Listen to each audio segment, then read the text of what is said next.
xogayaha arrimaha bulshada iyo gudoomiyaha gobolka Awdal ee xisbiga UCID oo wadajir maanta warfidiyeenka ugula hadlay xarunta xisbiga ee Hargeysa ayaa ka waramay xilkii iyo xubinnimadii uu xisbigu sheegay inuu ka caydiyay gudoomiye ku-xigeenkii koowaad Mudane Cabdinaasir Buuni. xogayaha arrimaha bulshada ee UCID Mudane Maxamuud Cali Saleebaan Ramax ayaa sheegay in gudoomiye ku-xigeenkii hore uu dhaafay xayndaabkii sharcigii iyo xeerkii u yaalay xisbiga, waxaanu ku eedeeyay in aflagaado kula kacay mas'uuliyiinta guddigii iyo ergadii dhexdhexaadinta ugu jirtay khilaafkii saddexda xisbi ee ku aadanay dib u dhaca doorashooyinka.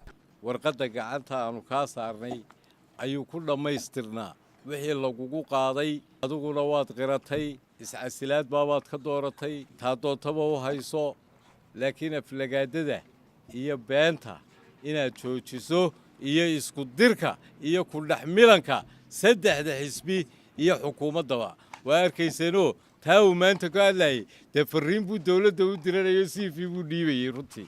gudoomiyaha xisbiga UCID ee gobolka Awdal ayaa isaguna dhankiisa shirkan jaraa'id ka sheegay in xisbiga UCID uu ka shaqeeyo danaha iyo masiirka Somaliland. dhinaca kalena waxa uu sheegay in saami qaybsiga kuraasta siyaasadda ee gudoomiye ku-xigeenkii hore ka hadlay ay tahay arrinaan weli waqtigeeda la gaadhin. waxa uu keligii ku hadlayo una xisbiguna ku raacsanay maan u sheegayaa dadweynaha gobolka saami qaybsigan uu ku rafanayana dee waxa weeye waqtigeedii lama gaadhin.